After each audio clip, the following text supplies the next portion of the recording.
재수 없는 일을 재수 있는 일로 만든다. 이정숙. 정말 재수 없는 일 아닌가요?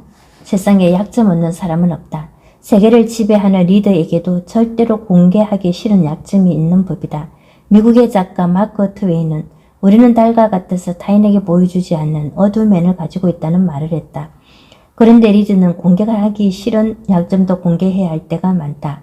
어두운 면을 감추었다가 들키면 영락없이 언제 어디서 적에게 공개가 빌미로 사용될지 모른다. 요즘에는 첨단 기기 발달로 정보 공개가 쉬워져 더욱 위험하다. 리더라면 당연히 리더십을 훼손시킬 만한 약점은 감추고 싶겠지만 그 마음을 바꿔야 한다. 감추었다가 공개가 빌미가 되어버리면 변명의 여지조차 주어지지 않는다. 그들이 하는 이야기대로 약점의 내용이 가공된다. 그러나 약점도 먼저 공개하면 강점으로 만들 수 있다. 따르는 사람이 많은 큰 위치에 있을수록 자리를 노리는 적이 많기 마련이다.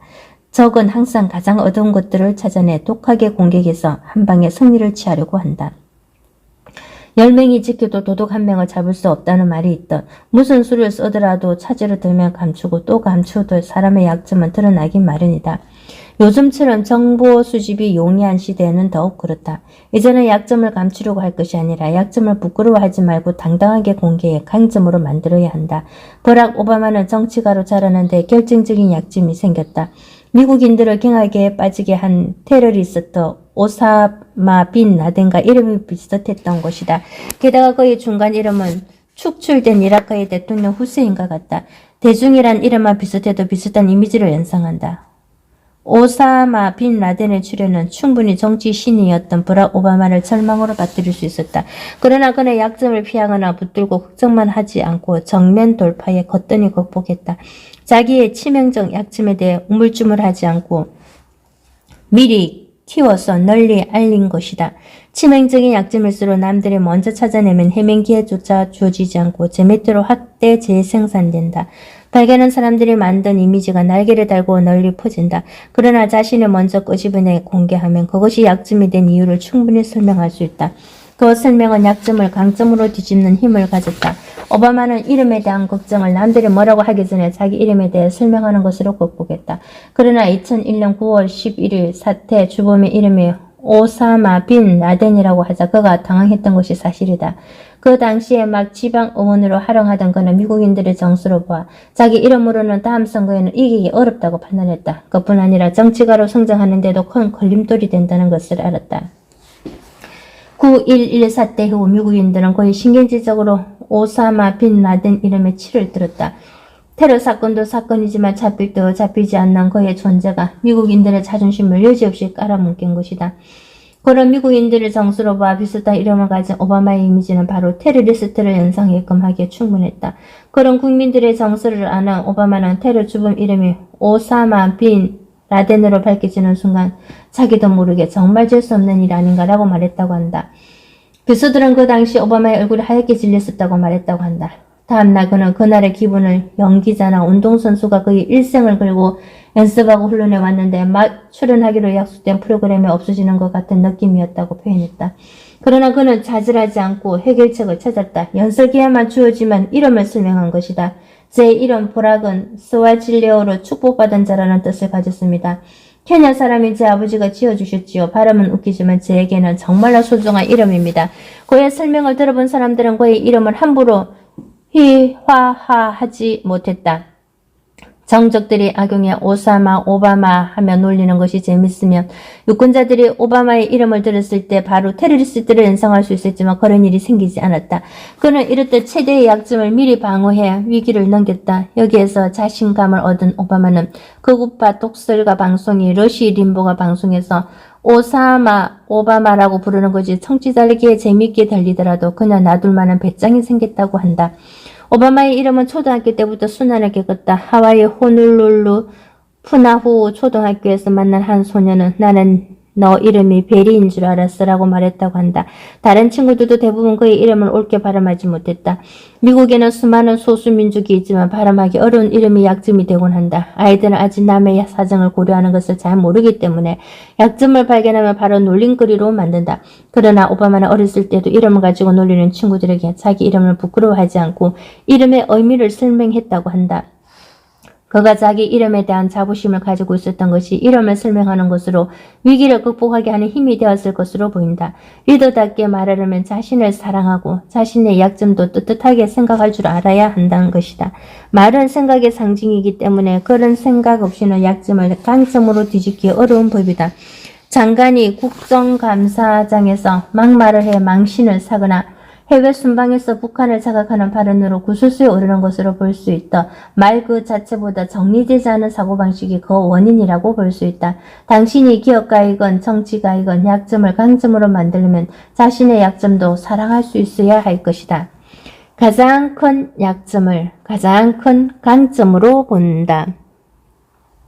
연탄보다 더 까만 피부를 가진 아버지와 우유만큼 흰 피부를 가진 어머니. 현대인은 약점을 강점으로 만들 줄 알아야 한다. 누구나 부유하고 너그러운 부모 밑에서 태어나는 것은 아니다. 누구나 좋은 환경과 외모를 타고나는 것도 아니다. 누구나 탁월한 재능을 타고나는 것은 더더구나 아니다. 그리고 타고난 것이 많아야 성공한 사람이 되는 것은 절대 아니다. 타고난 약점을 강점으로 바꿀 줄 알아야 한다. 치명적인 약점을 가장 빛나는 강점으로 만들 줄 알아야 더 큰 사람이 된다. 수많은 사람들이 타고난 약점을 강점으로 만들어 성공했다. 미국의 최고 경영자로 인정받아왔던 잭 웰치는 말 듣는 약점을 머리가 좋아서 말을 빨리 하는 것으로 믿어 말 잘하는 사람이 되었고, 영국 재벌 리처드 브랜슨은 난독적으로 학력이 낮은 약점을 히피라서 정규 교육을 싫어한 강점으로 바꾸어 세계의 리더가 되었다. 그러나 웬만한 약점을 모두 강점으로 바꿀 수 있는 서양에서도 인종에 관한 약점은 강점으로 바꾸기 어려웠다. 오바마는 그런 인종의 약점을 강점으로 만들어 세계 최고의 지도자가 되었다. 오바마는 약점을 가장 큰 강점으로 바꿀 수 있는 사람이 최고의 리더가 된다는 사실을 증명한 것이다. 당신도 당신이 가진 최대의 약점을 강점으로 만든다면 얼마든지 커다란 리더가 될 수 있는 것이다. 오바마는 흑백 코넬로 태어났지만 백인들에게는 거저 흑인이었다. 그래서 흑인들이 겪는 수모를 고스란히 겪었다. 백화점에서 쇼핑할 때 경비원이 졸졸 따라다니기도 했고, 음식점 밖에서 주차 관리원이 내 차를 몰고 오기를 기다리는 중에 백인 부부들이 들었을 때마다 승용차 열쇠를 나에게 건네주는 일이 많았다. 경찰 순찰차가 이유 없이 내 승용차를 갓길로 밀어붙이며 정지시킨 적도 있다. 그가 자세전에 밝힌 이야기들이다. 그렇다고 해서 흑인들이 같은 편으로 봐준 것도 아니다. 대통령 선거 무렵 한 라디오 토크쇼에서 호스트인 존 맥놀리는 흑인 패널에게 이런 식으로 질문했다. 오바마는 올해 쿠키와 같다고들 한다. 오바마는 겉은 검은색 흑인이고 속은 하얀색 백인의 오레오로 인식됐던 흑인들의 전형에 꼭 들어맞는 사람이다. 그런 오레오 같은 사람이 제시 잭슨 목사처럼 평생 민권 운동에 헌신했던 흑인 지도자들이 이룬 성과에 수혜자가 된다는 사실이 잭슨 목사를 당황스럽게 한 것은 아닐까요? 그리고 표면적으로 오바마를 지지하고 나선 제시 잭슨 목사는 보수 성향의 폭스 뉴스와 인터뷰를 하면서 사적으로 다른 출연자에게 이야기를 나누며 버락이 흑인들을 폐해하고 있다며 거의 그것을 잘라버리고 싶다고 말했다. 잭슨 목사는 오바마가 흑인들의 실업률이나 재소자, 부동산 문제 같은 구조적인 문제를 도외시한 채 도덕적 문제와 언급하는 연설을 한다며 비난한 것이다. 잭슨 목사는 2007년 가을에도 오바마가 백인처럼 행동한다며 대놓고 비판을 했다. 잭슨 목사는 두 번이나 민주당 대선 후보에 입후보했고 마틴 루터 킹 목사의 후계자를 자처할 만큼 흑인 사회의 이론을 주도했다. 오바마는 정신적 서성이 제레미아 라이트 목사마저 오바마의 미지근한 흑인 우호 정책에 불만을 품고 막말을 해 구설수에 오르기도 했다. 미국의 흑인 엘리트들은 오바마의 아버지가 아프리카 케냐 출신 외국인이고 어머니가 백인임의 엘리트 코스를 거쳤기 때문에 오바마가 미국 흑인의 곤란한 생활을 모르고 있다며 진정한 흑인이 아니라고 생각했던 것이다. 오바마에게 인종 문제는 분명한 미국 출신 흑인보다 더 큰 약점이 되었다. 로이터 통신은 대선 일주일 전까지 오바마 후보의 지지자들이 인종 편견 탓에 11월 4일 대선 당일 지지율을 정발해버리는 악몽을 우려하고 있다는 보도를 했고 ABC 방송도 오바마 지지율이 14% 앞서지만 충분한 격차인가라고 보도했다. 오바마가 이처럼 큰 약점을 잠재우고 성공한 비결은 뿌리 깊은 미국의 인종 편견을 자신의 최대 약점이며 흑백 혼혈인 통합이라는 키워드로 맞바꾼 지혜에 있었다. 저는 캐나다에서 유학 온 흑인 아버지와 미국 중서부 캔자스 출신 백인 어머니에게서 태어나 가난한 나라에 건너가서 유년기를 보냈습니다. 그런 제가 명문대학을 나와 대통령이 되는 일은 미국이니까 가능한 것입니다. 여러분이 그런 불가능한 일을 가능하게 만드신 것입니다. 우리 미국은 백인의 미국도 흑인의 미국도 히스패닉의 미국도 아시아인의 미국도 아닙니다. 우리 모두의 미국입니다. 그래서 우리는 대합중국을 만들었습니다. 통합된 나라, 통합된 마음이 미국을 미국답게 만듭니다. 우리는 그것을 해낼 수 있습니다.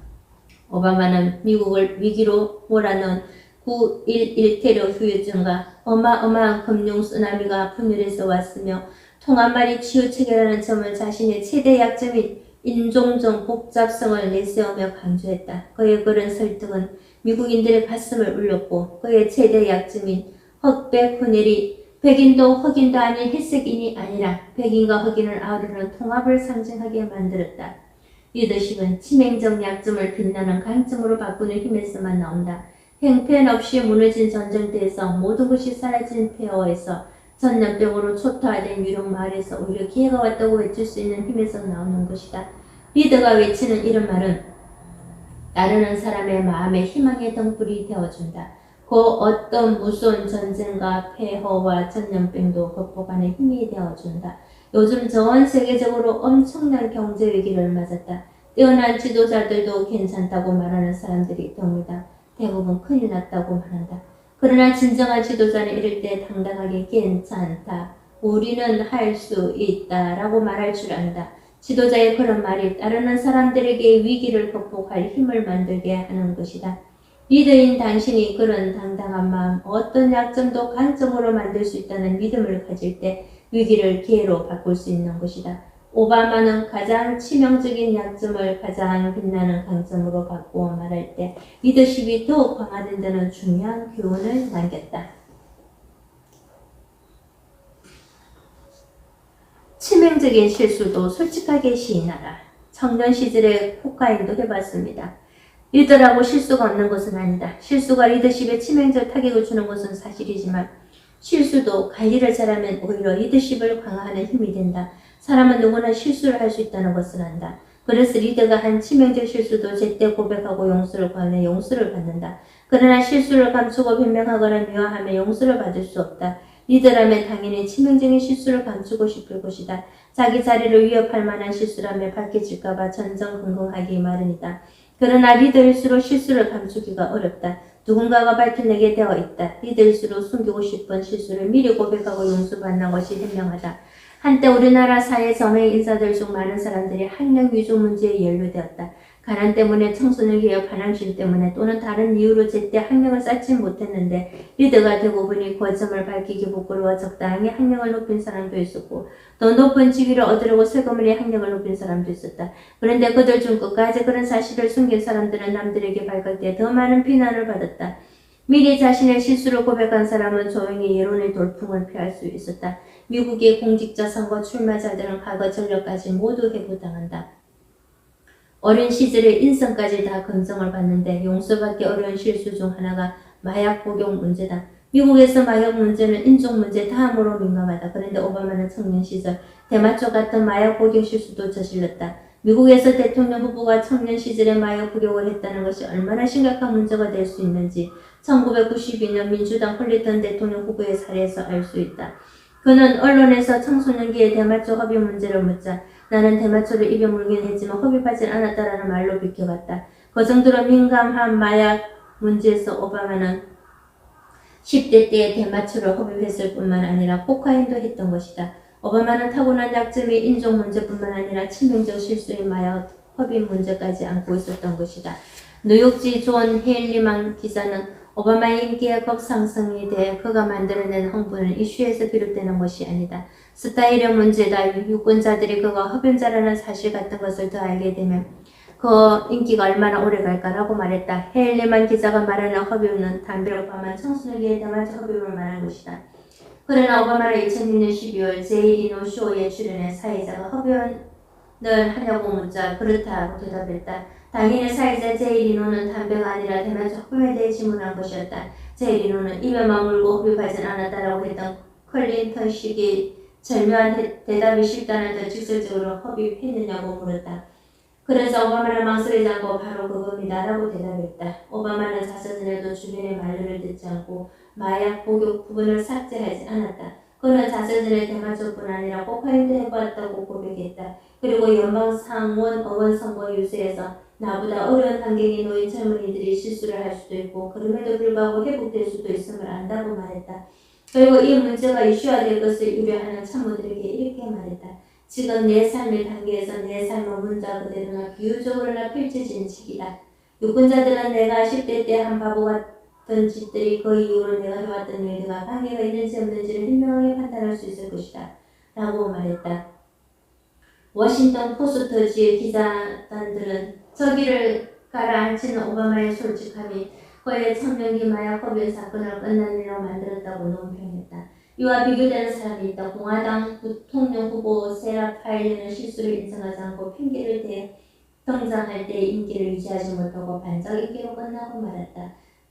세라 파일린의 첫 실수는 선거 2달을 앞두고 온갖 장신구 구입에 공화당 돈을 약 2억 원이나 쓴 것으로 밝혀지자 이를 솔직히 신인하지 않고 우물쭈물한 것이다. 그녀는 10월 26일 플로리다주 템파 유세에 나와 논란이 됐던 옷들은 조명이나 무대처럼 공화당 정부위원회가 구입한 것일 뿐 내 물건은 아니다 라고 변명하고 나는 그 옷들을 입지 않을 것이며 앞으로는 알래스카 앵그리지의 단골 가게에서 구입한 내 옷을 입겠다. 지금 입고 있는 옷들은 내 것이며 귀걸이도 시어머니가 주신 것이다. 결혼 반지 역시 하와이에서 직접 구입한 35달러짜리라며 자신의 검소함을 부활시키려고 했다. 하지만 이러한 노력이 오히려 역효과를 냈다. 대변인까지 나서 논란이 됐던 의상의 3분의 1은 지난 9월 전당대회 후 반납했으며 나머지 의상도 별로 입은 적이 없다며 페일리는 선거 기간에 대개 자신의 옷을 입는다고 말했지만 여론은 전되지 않았다. 이 일 이후 오히려 맥케인 진영과 내홍을 겪었다. CNN은 맥케인 진영이 페일린의 품행이 불량했었다며 노골적으로 불만을 표시했다는 보도까지 했다. 맥케인 측 한 인사는 페일린은 우리와 어떠한 신뢰관계도 없다. 페일린은 자신을 공화당의 차기 주자를 생각하고 있으며 그런 자신의 미래를 위해 뛰고 있는 것이라고 불만을 털어놓았다고 한다. 두 사람의 행정을 비교해 볼 때 리더가 실수를 어떻게 매니지먼트해야 하는가에 대한 답은 확실하다. 감추는 것만이 영사는 아니라는 것이다. 실수가 알려졌을 때 타격이 클 것 같으면 미리 고백하고 용서를 구해야 한다는 것이다. 좀 더 영리한 방법은 그 실수를 통해 배운 교훈을 다른 사람과 나눌 수 있는 말을 개발하는 것이다. 그 방법은 오바마의 사례에서 어렵지 않게 배울 수 있을 것이다. 부정적인 일도 긍정적으로 말한다. 저에게도 잘하는 일은 칭찬한다.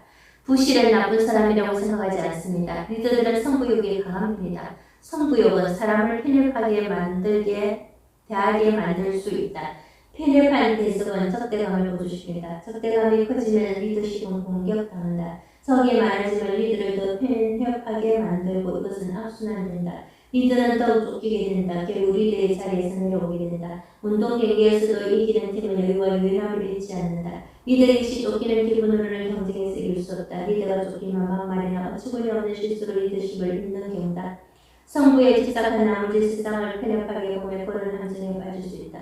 강력한 리더십은 편협한 공격에서 오는 것이 아니다. 관대한 용서에서 온다. 당신이 상사인데 잘못을 저지른 부하직원을 딱딱하게만 한다면 그들은 절대로 당신에게 헌신하지 않을 것이다.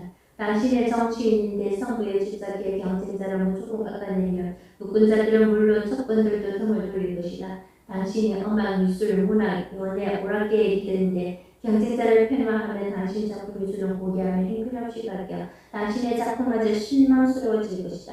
그러나 당신의 경쟁에서 페어플레이하고 경쟁자들을 인간적으로 대하면 당신을 바라보는 사람들의 존경심을 얻어 당신의 리더십이 더욱 탄탄해질 것이다.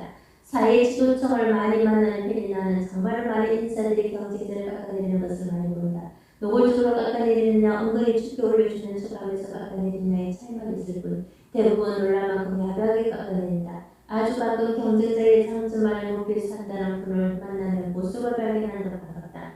오바마의 리더십은 저에게도 좋은 점을 발견되며 칭찬할 줄 아는 데서 나온 것이다. 오바마는 경쟁자라 할지라도 그가 가진 장점은 힘점에 주었다. 경쟁자가 한 안 좋은 일에 대해서는 무섭게 비판했지만 말이다.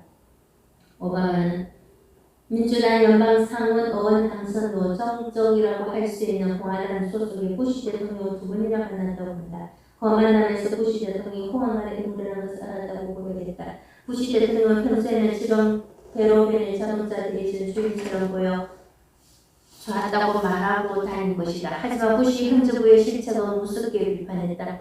특히 부유층을 위한 감세 정책, 이라크 측문 등은 누구보다 강하게 비판했다. 그러나 사석에서는 부시 대통령이 나쁜 사람 아니라고 말했다. 오바마는 부시 대통령과 그의 강요들도 나름대로 추구의 최선책이라고 생각하는 일을 수행하려고 애쓰고 있다고 말해 민주당 중진들마저 어리둥절하게 만들기도 했다. 오바마는 자서전에서 나는 그들이 내세운 재반 정책들이 잘못되었다고 생각할 때나 그들이 그런 정책에 책임져야 한다고 큰 목소리로 주장할 때에도 그들과 나에게는 공유하는 가치가 있고 그들이 동기를 이해할 수 있다는 것을 깨닫는다고 고백하기도 했다.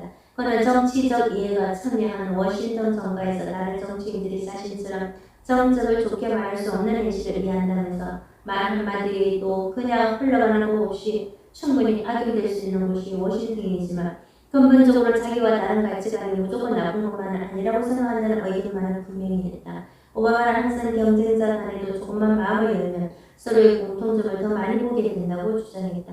그는 자서전에서 쟁점을 제기할 때 공유하는 핵심 가치를 따지지 않아 대립과 갈등이 커진다는 말도 했다. 미국의 커뮤니케이션 전문가 조셉 브레이는 자신의 저서 결정적 순간의 대면에서 2008년 하반기에 쓰나미처럼 밀려온 초유의 금융위기 역시 소통 부재에서 온 것으로 보았다. 월스트리트 내 전문가들도 월스트리트가 대화를 거부하고 종사자들에게 다른 데서 하는 것은 무조건 따라가라는 지시만 해서 문제를 더욱 악화시켰다고 했다. 예컨대 다른 금융사가 카드를 팔면 무조건 카드를 팔고 다른 금융사가 서브프라임 모기 지원을 팔면 무조건 그것을 팔기로 지시만 했을 뿐 현장의 소리를 들으려고 하지 않아 문제를 키웠다는 것이다. 갑자기 밀려온 초유의 경제 위기를 소통의 부재로 보는 시각이 우세할 때 오바마는 적과도 대화하는 자세를 보여 유권자들은 물론 투표와 관련 없는 해외 사람들에게도 인기를 얻었다.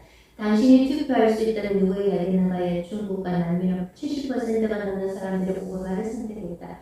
경쟁자를 무조건 폄하하지 않고 일반 사람을 분리해서 바라보면 경쟁자의 강점과 얕은 자기가 더욱 쉬워진다. 올림픽에서 선수들에게 일일이 금메달을 따게 만든 회사 양국이 임형철 감독은 한 라디오 강좌에서 암주행 중에도 선수들이 절대 자만하지 않고 상대팀의 강점과 약점을 바라보게 한 것이 주요 성공 요인 중 하나라고 말했다. 북경 올림픽에서도 우리 선수들이 중국 응원단의 야유와 함성에 짓눌리지 않고 활손대함을 집중할 수 있었던 것은 경쟁자를 무조건 미워하지 않고 사랑과 실력을 떼어놓고 보는 눈을 키우는 덕분이었던 것이다. 당신도 리더십을 더욱 키우려면 경쟁자가 미워도 무조건 비난하지 말아야 한다. 그가 하는 일과 그 사람을 분리해서 바라보면 그럴 수 있을 것이다. 당신이 기업 리더라면 타 부서, 타 회사를 무조건 깎아내리지 말고 그들을 객관적으로 바라보라. 그러면 그들의 장점을 말한 만큼의 포용력이 갖추어질 것이다. 경쟁자를 객관적으로 바라보는 눈이 따르는 사람들의 존경심을 이끌어낼 수 있다. 존경받는 사람은 저절로 리더십을 강화할 수 있다. 만약 당신의 정치 리더라면 반대당의 정책을 무조건 욕하고 비난하지만 말고 그들이 잘한 일, 그들의 수고 등을 칭찬할 줄 알아야 더 많은 국민들의 신뢰를 얻고 더 많은 지지를 받을 수 있는 것이다. 권력을 잡은 후에도 이미 실권을 잃은 경쟁자를 괴롭히는 것 역시 사람들은 좋게 보지 않는다. 진정한 지도자는 경쟁자의 지나간 잘못 정도는 용서하고 포용할 줄 알아야 한다고 믿기 때문이다. 말꼬리 대신 가벼운 농담으로 옹수한다. 우리 아버지가 지어준 이름이 저 인간인 줄은 몰랐습니다. 리더십은 대개 혀 때문에 무너진다. 간단한 말실수는 물론 상대편을 말실수로 물고 늘어지는 일로 고수수에 오르다가 리더십에 무너지는 것이다. 리더에게는 한치의 말실수도 허용되지 않는 것입니다. 자신이 원치 않아도 한번 뺐던 말을 여기저기에서 부풀려서 엉뚱한 의미로 확대 재생산되기 때문이다. 검증 위기를 맞아 우리나라 관료들은 외신 핑계를 많이 대지만 외신은 오그를 해보는 것이 아니라 우리나라의 경제 관련 관리들의 입에서 나온 말을 토대로 기사를 쓴 것이다. 그들의 말 한마디가 국가 경제를 흔들었다 놓았다는 것을 우리는 너무나 실감나게 지켜봤다. 그렇다고 경쟁자의 말실수를 가벼이 여길 수도 없다. 잘못 경험하면 기정사실로 굳어서 낭패를 당할 수 있기 때문이다. 이 사실을 잘 아는 사람들은 상대방의 말실수에 민감해진다. 때로는 품위를 잃고 말꼬리를 잡고 늘어진다. 이 역시 좋은 방법은 못된다. 지켜보는 사람들은 말실수를 한 사람보다 말꼬리 잡는 사람을 더 미워하기 때문이다. 그러나 제 아무리 조심해도 말실수는 피해갈 수 없는 것. 때로는 경쟁자를 골탕 먹이려고 고의로 말실수를 할 수도 있고 무의식적으로 의도하지 않은 말로 실수를 할 수도 있다. 그러나 지위가 높은 사람이 되려거나 자기 분야에서 크게 성공하려면 자신의 말실수는 물론 경쟁자의 말실수도 현명하게 관리해야 한다. 우리는 정치판을 통해 말실수가 어떤 파장을 일으키는지 쉽게 알 수 있다. 정치판은 말로 자신을 돋보이게 하고 남을 깔아뭉개 이익을 챙기게 하는 곳이기 때문이다. 특히 정치에는 수많은 사람들의 민생이 걸려지 아무리 좋은 정책을 펴도 그 수많은 사람들이 이해할 수 있도록 잘 포장해서 전달하지 못하는 소용이 없다. 또한 자신을 폄하하고 자신의 정책을 왜곡시키는 경쟁자의 말도 바로바로 방어해야 한다. 그러나 이러한 정치판도 지켜야 할 말의 마지노선은 분명히 있다. 이 선을 넘으면 바로 흑색선전이 된다. 흑색선전은 지지자들을 염증나게 해서 경쟁자만 구름통이에 빠뜨리는 것이 아니라 자기 자신도 같이 굴러떨어지게 한다. 사실은 정치판에서만 말실수가 리더십을 훼손하는 것은 아니다.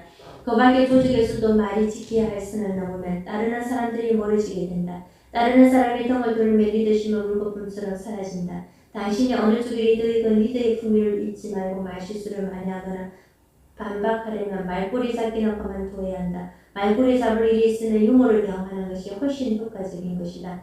유머가 어렵다면 2008년 미국 대선에서 사용한 오바마와 맥케인의 방법을 벤치마킹해보라. 두 사람은 대선을 앞두고 셋째의 TV 토론을 치렀다. 세 번 다 오바마가 맥케인 후보를 이겼다는 분석이 나왔다.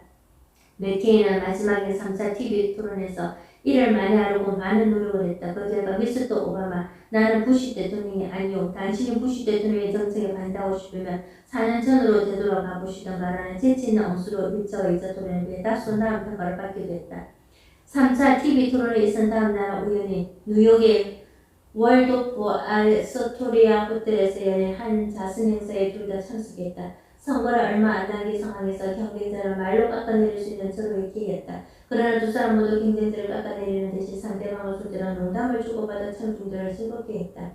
때가 때인 만큼 두 사람의 말은 농담까지 포함해서 단 한마디도 그는 지나칠 수 없었다. 오바마는 그런 기회를 절묘하게 이용했다. 여기서는 맥케인도 지지 않았다. 먼저 맥케인이 연설을 했다. 그는 전날 있었던 3차 TV 토론에서 자신이 화제거리로 만든 배관공조를 거론하면서 그를 믿고 내 참모들을 모두 해고했다는 재치있는 농담을 내 배관공조가 가공인물이라는 비난을 잠재웠다. 2차 토론에서 오바마 후보를 저 인간이라고 한 말실수에 대해서도 오바마를 별로 신경 쓰지도 않을 것이다. 사실 오바마도 나를 조지 부시라고 부르지 않느냐고 말해 청중들이 폭소를 터뜨리겠다. 자신의 말실수들을 변호하면서 자신을 부시 대통령과 같은 선상에 놓으려고 오바마 후보를 가볍게 한방 먹였다. 그는 또 오바마 상위 의원은 새로운 역사를 만든다고 주장한다. 그는 이미 많은 역사를 이뤘다. 허기를 백악관에 초대한 것만으로도 논란이 되던 시절이 있었지 않았나. 경쟁자의 거의 행운을 빌어줄 수는 없지만 끝까지 잘해내기로 바란다는 덕담도 했다. 말로는 맥케인보다 한 수위인 오바마 역시 이 기회를 적절히 잘 이용했다. 그는 맥케인 후보의 저 인간 논란에 대해 내 이름 브락을 우리 아버지가 지어줬다는 것은 많은 분들이 알고 계시지만 스와힐리어로 저 인간이라는 뜻인지는 몰랐을 것이라고 말했다. 그리고 이슬람을 연상시키는 미들네임 후세인에 대해서도 그 이름을 지어준 사람은 아마 내가 미국 대통령 선거에 나갈 것을 예상하지 못했던 모양이라는 농담을 건네고 내 장점은 겸손한 것이며 단점은 지나치게 멋진 것이라고 농담을 해 폭수와 큰 박수를 받았다. 오바마는 마지막으로 맥케인 후보가 해군에 공부하면서 베트남전에 참전해서 프로가 되어 고통받은 일을 언급하며 조국에 대한 헌신을 높이 평가하는 말을 했다. 우리나라 정치가들이 이 두 사람하고 여유있게 타인의 말실수를 고치거나 자기 방어를 할 수 있다면 우리나라 국민들이 정치를 바라보는 눈이 크게 달라지지 않을까? 기업 안에서도 부하 직원의 작은 실수를 싫다거나 비난하기보다 뼈는 일정한 애교 있는 농담과 덕담으로 덮을 줄 아는 리더가 많다면 개인의 리더십은 물론 우리나라 기업 경쟁력도 엄청나게 커질 것이다. 당신이 만약 정치와는 무관하지만 직장의 관리자, 조직의 리더 또는 한 집안의 가장이라면 선을 지키면서도 아랫사람을 꾸짖을 수 있는 멋진 말이 많다는 것과 그 멋진 말들이 리더십을 더욱 높여준다는 사실을 오래오래 기억하며 실천하길 바란다. 어두운 현재가 아니라 밝은 미래를 말하라. 사는 전보다 못 사는가가 아니라 사는 후 더 잘 살 수 있는가를 보고 투표해 주십시오. 리더는 반드시 잘잘못을 가려야 할 상황에서도 어두운 현재에 초점을 맞춰 말해서는 안 된다. 고통스러운 현재에 대한 잘잘못은 될수록 간단해지고 초점을 밝은 미래로 가져가야 한다. 사람은 희망만 있으면 지독한 현재의 절망도 견딜 수 있는 법이다. 사람들에게는 지금의 고통이 누구 때문에 일어나는가를 가리는 것이 중요한 것이 아니다. 내일은 오늘의 문제가 다 사라지고 희망이 올 것인가가 더 중요하다. 인간은 제 아무리 힘들어도 희망이 보이면 일어설 수 있다. 희망이 보이면 열정도 되살릴 수 있다. 그러나 지금의 아픔을 가져온 사람이 저지른 잘잘못에 집착하면 내일의 희망은 잘 안 보인다. 보여도 의심부터 생긴다. 그래서 내일에 확실한 희망이 있는데도 좌절한다. 현재의 고통과 어둠을 절망적으로 바라볼수록 고통과 어둠만 보이는 법이다. 그럴 때 누군가가 지금의 아픔이 아니라 빛나는 내일을 생각해봐. 그러면 정말로 밝은 내일이 올 거야 라고 말해주면 갑자기 안 보이던 내일이 희망이 보인다. 그 한마디가 지금 고통스럽고 힘겨운 삶을 이겨내고 밝은 내일을 기대하게 만든다. 그래서 그런 말을 해준 사람을 의지하게 된다. 그 말을 한 사람은 당연히 든든한 리더가 된다.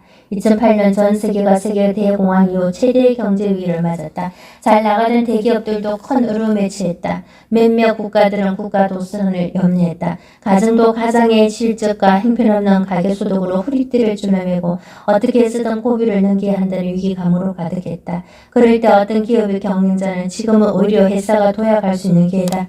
지금부터 수출 물량이 널 것을 대비하고 지금 어려운 사람들의 마음에 드는 마케팅 방법을 찾아야 한다며 그에 대한 예산을 집행한다. 직원들은 적은 예산이지만 미래의 큰일을 위해 최선을 다할 것이다. 어려운 가운데 희망이 자랄 것이다. 그러나 어떤 기업의 경영자는 지금은 너무 어려우니 무조건 지출을 줄이고 웬만하면 일을 버리지 말고 납작 엎드려 남들이 어떻게 움직이는지 보라고 외친다. 분명 이러한 경영자 밑에는 직원들은 사기가 떨어지고 언제 잘릴지 몰라 눈치만 볼 것이다. 당연히 기업 경쟁력은 저하될 것이다. 어떤 부모는 자식들에게 지금은 행편이 좋지 않은 대신 시간이 많다.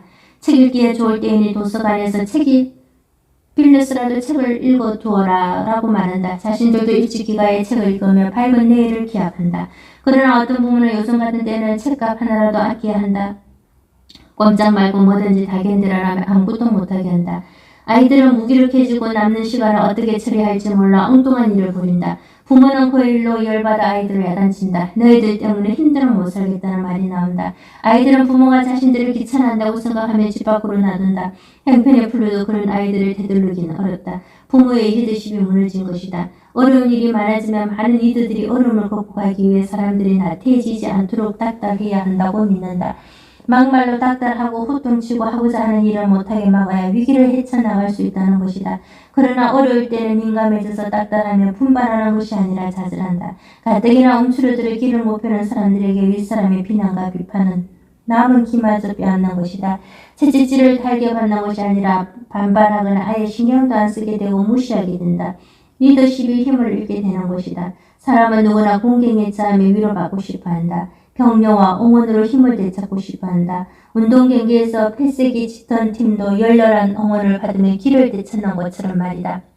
어려울 때일수록 리더는 지금의 어려움을 강조해 좌절시키지 말고 희망이 있는 미래를 말해 따르는 사람들의 의욕을 되살려야 한다. 그렇다고 믿지 못할 만큼 환상적인 미래를 말하는 것은 아니다. 자신은 아무것도 하지 않으면서 미래가 나아질 거라는 공허한 말을 하라는 것도 아니다. 말이란 마음을 담는 그릇이다.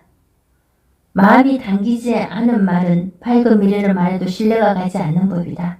진심을 다해 자기가 먼저 어려움을 극복하는 자세를 보이면서 밝은 미래를 말하라는 것이다.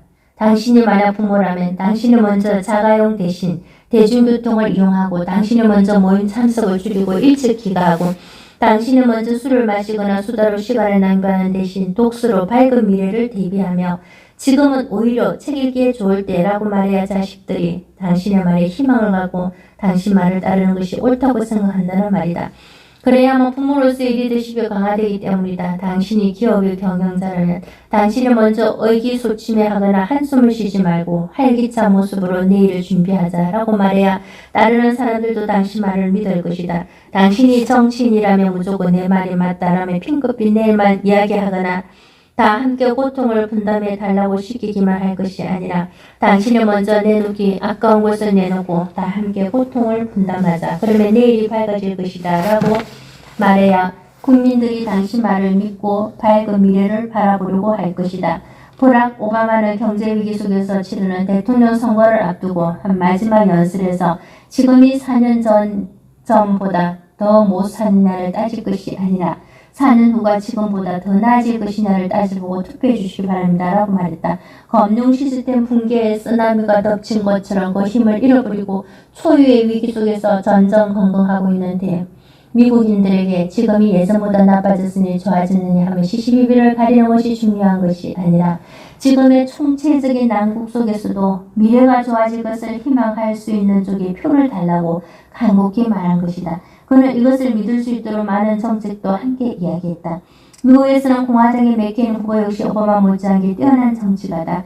양당 모두가 친구를 둔 통합의 정치인으로 신망도 두투었다. 그는 공화당 내 경선을 거쳐 대통령 후보가 되기까지 수많은 검증 과정도 거뜬히 통과했다. 선거를 2달 앞둔 9월까지만 해도 경쟁자의 오바마와 지지율 격차도 거의 없었다.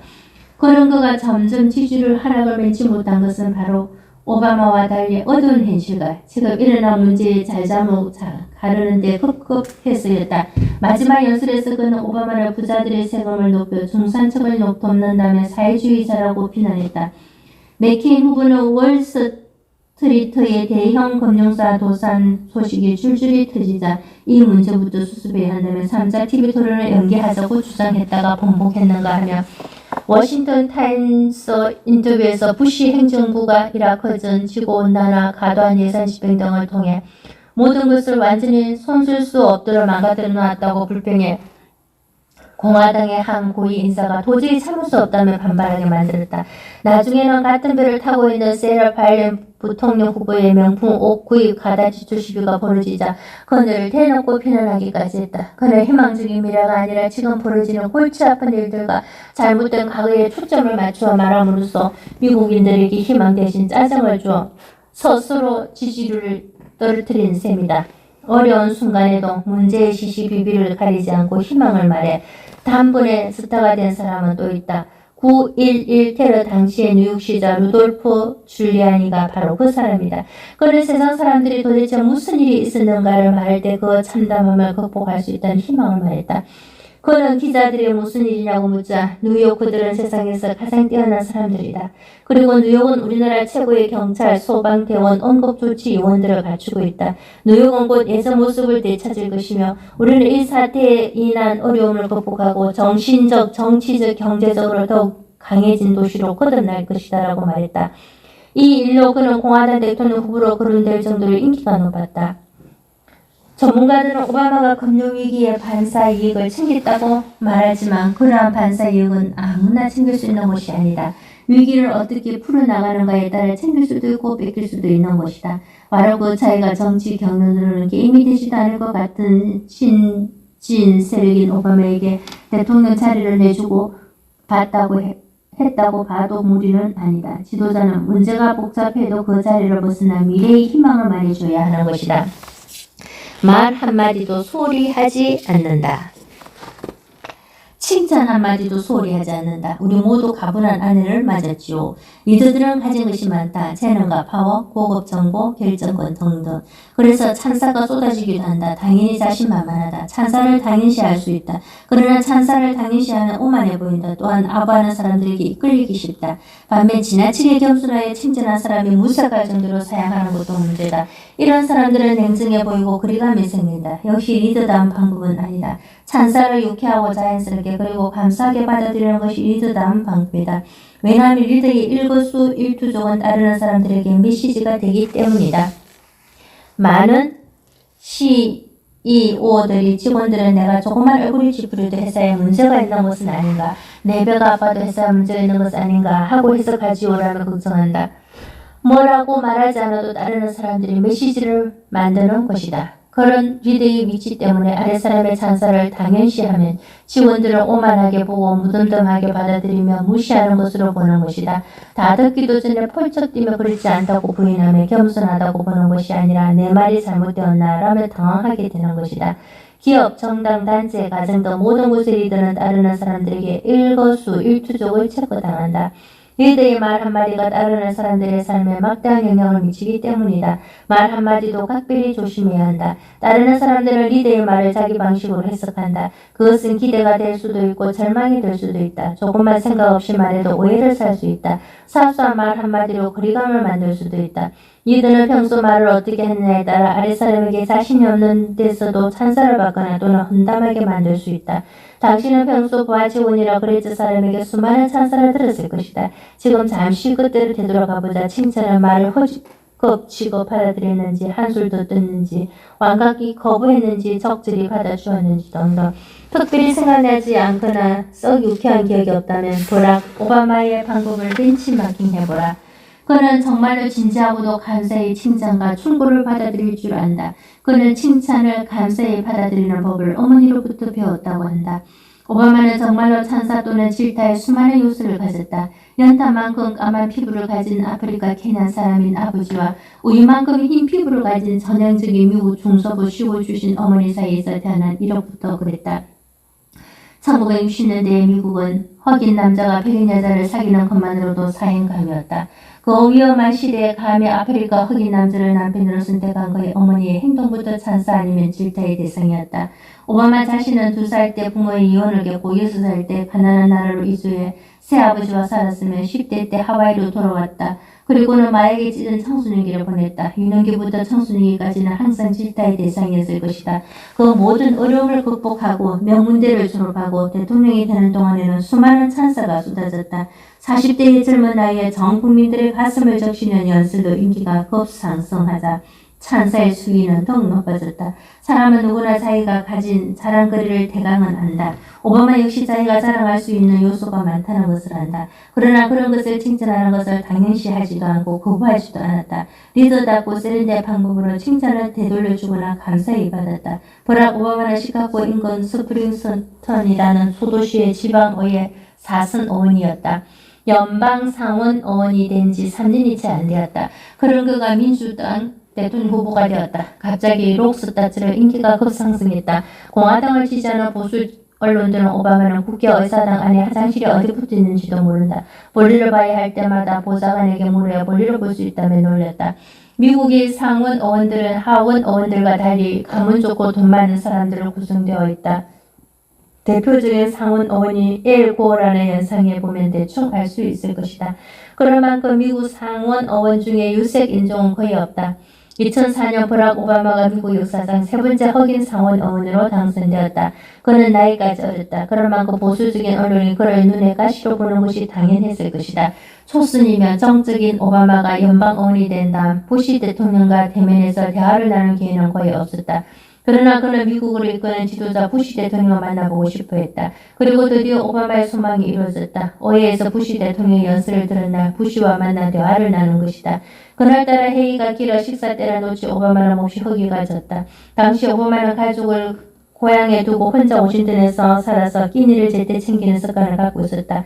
따라서 끼니를 놓치며 허기가 심했다. 그날은 너무 허기가 져서 회의를 마치자 커피 식당으로 달려가 닭다리를 뜯었다. 그때 부시 대통령이 그의 이름을 불렀다. 오바마는 순간 부시가 이웃집 아저씨 같은 친화력을 가진 사람이라는 것을 알았다. 부시 대통령은 친한 친구로 부르듯 오바마 이리 와서 로라와 인사하세요. 로라, 오바마를 기억하지? 선거날 TV에서 우리 함께 봤잖아. 멋진 가족이더군. 특히 자네 아내 정말 멋지더군이라고 말했다.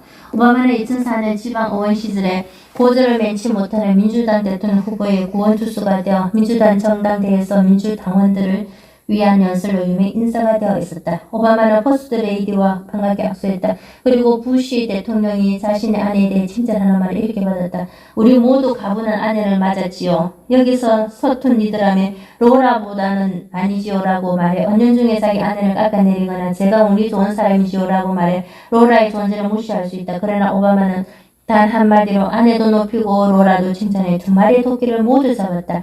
이 말은 자기 아내에 대한 칭찬을 고맙게 받고 로라도 높여주는 말로 듣는 사람을 유쾌하게 만든 말이 아닐 수 없다. 오바마는 또한 적이건 아군이건 충고를 해주면 고맙게 받아들인다고 한다. 부시 대통령은 오바마가 퍼스트 레이디와 악수를 나눈 후 보좌관에게 받은 손 소독제를 나눠주며 좋은 거예요. 관계를 예병해 주지라고 말했다.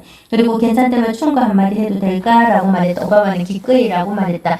부시 대통령은 당신의 장래는 정말 밝지. 그러나 내가 워싱턴에서 살아봐서 아는데 이곳 생활이 정말 힘들 수도 있어요. 당신이 주목을 많이 받으면 적은 우리 공화당 쪽에만 있지 않을 거요. 당신 편에서도 나올 거요. 모두 당신이 언제 굴러떨어지나 보려고 할 걸. 그러니 조심하시오. 그는 충고 감사합니다. 라고 진심으로 받아들였다. 그날 이후 그는 부시가 친절한 사람이라고 생각했으며 그의 정책주 동의하는 것이 있으면 무조건 반대하지 않고 지지하기도 했다.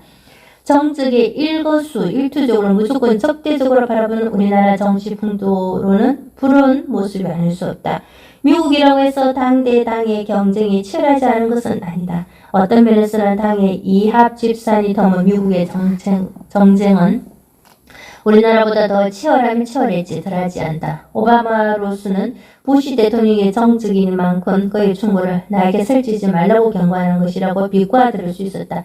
그러나 부시 대통령의 충고를 정치 선배의 충고로 고맙게 받아들인 것이다. 부시 대통령이 그에게 그런 충고를 한 진심이 무엇이었든지 간에 자신이 고마운 충고로 받아들이면 그것은 고마운 충고일 따름이라고 믿는다고 한다. 리더가 왜 칭찬 한마디, 충고 한마디 정중하고 진지하게 받아들여야 하는지 오바마를 보면 금세 알 수 있을 것이다. 의견이 달라도 기분 나쁘지 않게 반박한다. 당신이 내 의견을 맞장구만 쳤다면 상당히 실망했을 것입니다. 리더는 자주 반대 의견에 부딪힌다. 중요한 충고도 많이 받는다. 어떤 충고는 진정이지만 어떤 충고는 공격이고 비난이다. 어떤 반대는 받아들여야 하지만 어떤 반대는 반드시 꺾어야 한다. 리더는 충고나 조언을 적절하고 세련되게 처리할 줄 알아야 한다. 어떤 충고나 조언을 친절하게 받아들이면 우유부단한 사람이 되고 어떤 충고나 조언을 강하게 거부하면 속 좁은 사람이 된다. 리더는 기에 거슬려도 진심으로 고맙게 받아들여야 할 것과 미안하지만 단호히 거부해야 할 충고와 조언을 구분해서 적절하게 처리할 줄 알아야 하는 것이다. 반박도 상대방의 인격을 존중하면서 알아듣게 잘해야 후유증이 안 생긴다. 리더가 고마운 충고를 거부하면 편협해 보이고 가시 박힌 비난성 충고나 공격을 꺾지 못하면 비겁해 보인다. 진정한 조언을 받아들이지 못하면 내 편을 적으로 만들고 위험한 유혹이 담긴 조언을 거부하지 못하면 우습게 보인다. 리더는 그 무엇보다 충고와 조언, 반박 등을 세련되게 관리할 줄 알아야 한다. 그러나 많은 리더들이 이 부분에서 성공하지 못한다. 강직하고 불의를 모르는 리더조차 입에선 충고에 감인 반응을 보여 속 좁은 사람이 된다. 나는 수년 전 책 출간에 맞춰 우리나라에선 네로라 하는 몇 분을 미리 정해놓고 그중 누가 가장 말을 잘하는지 설문조사를 한 적이 있다. 그중 한 분은 내 책에 추천사를 써주셨고 나는 설문조사 결과 1위를 할 것을 의심하지 않았다. 그런데 결과가 뒤집혔다. 그분은 1등이 아닌 2등이 되었다. 결과를 말씀드리기가 미안하긴 했지만 사실이 사실인 만큼 결과를 말씀드렸다. 그분은 내가 예상한 것보다 훨씬 심하게 노발대발하셨다. 내가 정한 경쟁자들 중에는 한 명도 자기 경쟁자가 못 되는데 무슨 말도 안 되는 소리를 하니라는 것이었다. 그런 조사는 그냥 간단히 하는 것이 아니다. 적절한 모집단을 선택하고 골고루 설문지를 배포해서 적절한 시간에 수고해야 한다. 설문지가 방치되지 않도록 수고를 독려하기도 한다. 그리고 분석은 객관성을 최대한 유지하면 한다. 그처럼 복잡하고 까다로운 절차를 거친 조사 결과에 대한 불만을 되풀이는 그분의 모습을 보자. 평소 그분에 대해 가졌던 이미지가 한순간에 깨지고 말았다. 말솜씨 조사 결과가 2등이라고 해서 자신의 말솜씨가 사라지는 것도 아니고 리더십이 훼손되는 것도 아닌데 그 정도로 펄펄 뛰는 것을 보니 여간 실망스럽지 않았다. 그가 가진 리더십이 새틀만큼이나 가벼워 보였다. 그 일이 있은 후 어디서 만나든지 내 이름을 부르며 친절한 표정으로 반기던 그분이 다른 모임에서 부딪히며 외면하기까지 했다. 그것뿐만이 아니라 자기 비율을 조금이라도 상하는 충고에 대해 가면하게 반응하는 사회 지도층을 많이 봐온 나는 그런 분을 볼 때마다 정말로 큰 리더는 충고, 조언, 그리고 불리한 사실을 받아들이는 태도에서 리더십을 발휘할 수 있는 사람이라고 생각하게 되었다. 물론 나 역시 가끔 독자들이 내가 출간한 책에 대한 비판적인 댓글을 달면 가슴이 두근거리고 불편한 기분을 느낀다. 어떤 댓글은 몸에 좋은 쓴소리인데도 소용이 잘 안 된다. 그런 일을 겪으면 스스로 아직 나는 그만큼 큰 거라고 못 되는구나 하며 반성하게 된다. 그런데도 존경해온 리더가 불편한 진실에 대한 충고에 감인 반응을 보이며 우습게 보인다. 당신이 직장 상사인데 부하 직원들에게 그런 말은 좀 심하십니다와 같은 조심스러우나 진솔한 조언을 듣고 마구 화를 내왔다면 당신의 리더십은 지금 끄떡 멀쩡해도 내부 어딘가에 거미가 있을 수 있다. 나처럼 자기가 따르던 리더에게 실망한 사람들의 온전한 마음으로 당신은 따를 수 없게 되었을 것이기 때문이다. 당신이 정치인인데 가난하고 어려운 유권자들의 사소한 조언을 무시하고 허투루 들어왔다면 당신의 지지 기반은 언제 무너질지 모를 만큼 허망한 것일 수 있다. 유권자들의 사소하고 시시한 조언들이 모여 당신의 리더십이 이루어진 것이기 때문이다. 매일매일 생활에서 지지 세력의 권익을 위해 싸워야 하는 정치인의 경우 반대 세력은 물론 지지 세력과도 싸워야 할 때가 많다. 때로는 기득권을 버려야 할 때도 있다. 그러다 보면 고마운 충고도 적대적으로 받아들이기 쉽다. 사소한 조언을 무시하고 자기 고집만 내세우기도 쉽다. 우리가 보아온 수많은 정치인들이 그런 모습을 보여왔다. 미국 역사상 최초의 흑인 대통령 오바마는 정치인의 자질은 불확실한 미래에 대한 도전적 용기라고 주장했다. 용기만이 충고를 고맙게 받아들이거나 상처 없이 반박할 수 있게 하는 힘이 되어준다는 말이다. 용기만이 조언을 깊이 새기거나 유쾌하게 반박할 원동력이 된다는 것이다. 정치인은 자신이 어떤 옳은 행동을 해도 붕괴하는 사람이 있을 수 있으며 어떤 신중한 포기를 정치적 공세를 받을 수 있는데 용기가 있으면 소신을 굽히지 않고 고마운 충고를 가려내 고맙게 받아들일 수 있다는 것이다. 정치뿐만 아니라 직장이나 물론 가장에게도 그런 용기는 필요하다. 사람이 모인 곳에서는 모든 사람들이 일사불란하게 리더의 의견을 따르는 곳이 없다. 서로를 가장 잘 이해할 것으로 보이는 가정 안에서도 서로 의견이 엇갈릴 때가 많다. 그 때문에 리더는 충고와 조언의 옥석을 가려 세련되게 처리하는 능력을 가져야 하는 것이다. 오바마는 선거 기간 동안 낙태 옹호와 이라크 주둔군 전면 철군을 주장하지 않은 일로 수많은 조언과 충고를 들었다. 낙태 합법화에 대해서는 종교적 색채가 짙은 유권자들 중 오바마를 지지하고 싶어하는 사람들에게서 들었고 이라크 주둔 미군에 조속한 철군을 주장하지 않는 것에 대해서는 열렬한 민주당 지지자들에게서 들었다. 오바마는 한 우호적인 그룹의 유권자 모임에서 나이 지긋한 신사로부터 당신이 이라크 전에 반대한다면서 아직까지도 전면 철군을 주장하지 않는다는 강한 불평을 들었다. 오바마는 그의 불평 이유를 충분히 안다고 말하고 미군 철수는 너무 급히 추진하다 보면 이라크전이 전면적인 내전으로 치닫고 그 전쟁이 중동 전역으로 번질 수 있다고 차분하게 설명했다. 그의 설명을 진작에 듣고 있던 노 신사는 나는 여전히 당신 생각이 맞지 않다고 생각합니다. 그러나 당신이 철군 문제를 진지하게 생각한다는 느낌은 듭니다. 아마 당신이 내 의견에 계속 맞장구 맞췄다면 나는 당신에게 상당히 크게 실망했을 것입니다. 라고 말하고 악수한 후 손을 흔들었다. 그때 오바마는 진심으로 대해 고맙습니다. 라고 말했다. 오바마는 조금 더 노신사를 설득하려 했다면 모양새가 우스러워졌을 것이다. 그러나 그 정도에서 그쳤다. 자기 말을 충분히 전하고 판단은 노신사에게 맡긴 것이다. 대개 보통 사람은 이런 경우 그 사람이 알았다면 성공할 때까지 설득하려고 무리수를 두는 경우가 많다. 사람의 신념은 하루아침에 만들어진 것이 아니다. 그럴 만큼 하루아침에 바뀌지도 않는다.